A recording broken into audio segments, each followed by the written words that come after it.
Hey everyone, welcome back to Crypto Cash. Thanks again for joining me here. Hope you're having a phenomenal day. Taking another look here at Solana, seeing what's going on.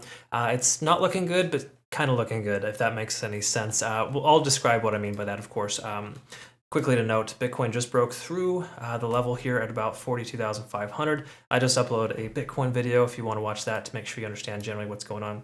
There's some important big macro stuff you need to recognize, so I do recommend watching that just to get some perspective there. I can't summarize it here, but I can tell you that it is moving and it's probably not going to stop. All right, so let's go ahead and talk a little bit about Solana here. Back end stuff here really quick. Start with some liquidation levels. Then we'll jump on over to some quick congrats, because I always like to give credit to where credit is due. So take a look here. This is another reason why I'm still considering the fact that price action is going to continue lower. I got some questions earlier today. Is Solana worth shorting? I hate to lean towards yes, but generally speaking, looking at this, if I only looked at this at all, I would say totally, 100%. We're going to look at the charts, of course, too, but make sure. But at this point, $58.30 is still a heavy concentration of longs. So some people are very apt to not closing their trade right now because they feel like 58 is a good strong support, which it is. But you got to recognize liquidation is also a very strong motivator for the whales, and this coin is extremely profitable, and they're going to take some profit when they can. They already did it before. They didn't wipe out as many longs as they wanted to. This time, I have a feeling it's going to happen. Okay, so just some friendly advice. $58, while it is a support, it's also a target. Same thing as well here for 66 is a close approximate. We're starting to see a lot more shorts entering the market with that level as their liquidation. Okay, so again, some interesting back end stuff. Quickly before we get to that, yes, good morning to my community. We got a great group of folks over here. Be sure to check it out if you can. But again, congrats to our community members here. Look at this. Last 24 hours, we saw 84% from Bell, near 101% from Near Protocol, Gala 77%, OGN 43%. And that was basically just from last night and the last 12 hours, I guess. Okay. You've probably seen the previous results, which were monstrous. Check those out in our results channel under Discord if you're curious. But once more, thank you for the wonderful feedback. Glad to hear it's working well for you. Let's talk about the daily time frame, work our way down, and kind of just see what's going on here. So we'll start with the moving averages and kind of just recognize that we're still above the 20-day SMA, which coincidentally is averaging itself out at $58.50. So that is that little level there. Again, I'm considering a long position there, or I'm going to reevaluate if we get to that level. But for now, we can see the price is trying to hold on because Bitcoin is pumping. Okay, so again, with Solana having difficulty on the way down still, while Bitcoin is still moving up, it doesn't speak super strong for this coin. Again, it's not a bad thing. Most alts are doing the same thing. It really has nothing to do with its quality or big picture. But for right now, it's aligned itself, so to speak, with an inverse pairing in Bitcoin, and it's going down every time Bitcoin goes up. Does that mean it's going to go up when Bitcoin goes down? Perhaps we might see that eventually. There are inverse pairings, of course, that happen all the time. But generally speaking, something to be mindful of. Everything else is pretty neutral on the daily. Okay, we're kind of slowly digressing here as well. We're picking up some momentum on the MACD divergence. We are seeing that we're above 50, but below 70 in the RSI. Money flow index is coming up. Typically, RSI going down, money flow going up is a bad sign. At least it's a sign the point's kind of down.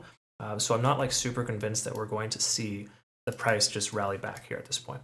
We are still below 50 on the RSI. This is kind of one of those strong indicators to me personally on the 4-hour time frame. So I think that kind of leads us to believe that we're still below a key level resistance. Same thing here with the MACD. We're diverging, but we're losing that momentum to the downside. It's trying to pick up steam, but it hasn't yet. Okay, so again, those are all things we want to factor in. Let's go ahead and take a look at slightly larger time frame. Let's go ahead and pick up this last little scenario here. You can kind of see ever since that's November 10th, roughly a month ago, since we hit this $58 range. $58 is its average true range. And is literally the price action wanting to stay in that level. So that's another reason why we see a lot of liquidation levels at $58, because that's a support. Okay, so just recognize support levels are oftentimes retested. So just because it's a support level doesn't mean it's not going to pass. Most candle wicks that go to support levels will oftentimes just sweep just below and then return fire as if it never happened. Meanwhile, all these liquidation levels, or all these folks here at $58 with liquidation levels at that range, are kind of sitting there with their their hand in their pants. What the heck just happened, right? Well, it's no surprise if this occurs. That said, though, we are above still 50, 100, and 200-day SMA. Those are positive contributing factors. To me, though, RSI being under 50 until we break back up above, I'm not convinced we're going to be there. mainly because we are establishing lower lows and lower highs consistently. And you know the trick. In order to kind of change this pattern here, you need to essentially be able to create range-bound activity, which we haven't done yet. We're not range-bound yet. And then, of course, the next step is to establish higher highs and higher lows, which we're far from that. Okay, so again, we don't have any situations here that's kind of telling us that it wants to turn itself around. Again, it could turn itself around in like 5 hours or 5 minutes or 5 days and just shoot straight up. It could blast straight through 66 or 68 to kind of sweep this upper level of liquidity. Okay, that's still a probability, but is it a possibility? Actually, I think I said those backwards. It's a possibility, but is it a probability right now? Not until we break above 50 on the RSI. Okay. Again, just some little things that I've found over the years that really help me a lot. If we take a look at Elliott Wave, I don't think we're going to see much here on the 4 hour.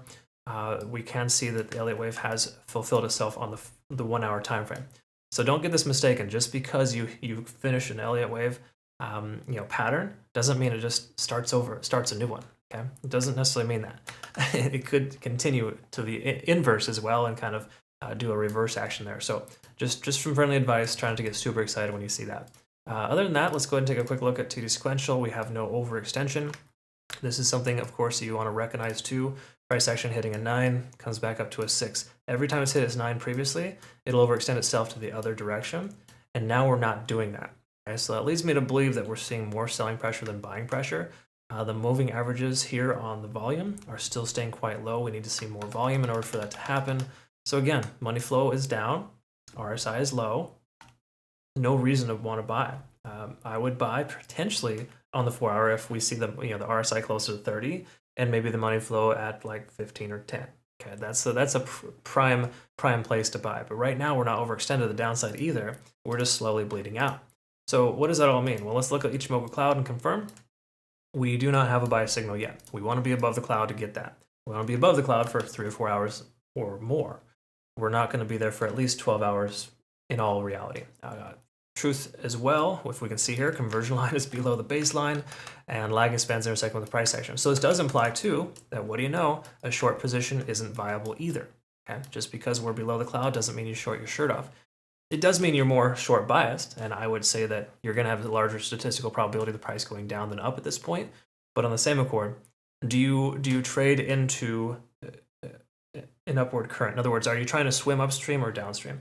Right now, the downstream is bearish. Okay, there's no doubt that just floating downstream with the price action seems to make more sense. But again, if you're going to jump into the water, are you going to try to jump into an inner tube that's sinking or losing air? No, that's basically what the shorts are right now. I got to think more about these analogies before I give them, because that's probably a pretty terrible one. But the point I'm trying to draw here is that we don't have full confirmation. There's no reason to take a trade. If you're going to force a trade, I would force a short versus a long, just because you have better likelihood of the price pulling back, especially with how stunted Solana is right now and the way that Bitcoin is cranking. That leads me to believe that we're going to see some further downside. Again, correlations make a lot of sense to me, and I like to look at those. Okay, what are your thoughts? You tell us what's going on. Comment below. Let the bots know what's up. Unfortunately, a lot of garbage comments down below. Not yours, the ones that are stupid and dumb. You'll see if you know what I'm talking about. The comments you do want to pay attention to are actually the link for Bitunix, phenomenal exchange. No KYC, no VPN. A lot of exchanges right now, such as BingX and a few others, are requiring VPNs. And it's just a stepping stone to full KYC. So again, if you're in a country that restricts that, leverage, etc., this is a great opportunity for you. So thanks again, Bitunix, for phenomenal opportunities. Okay, folks, hope you all have a great rest of the day. We'll look forward to seeing the next one. Take good care. Bye.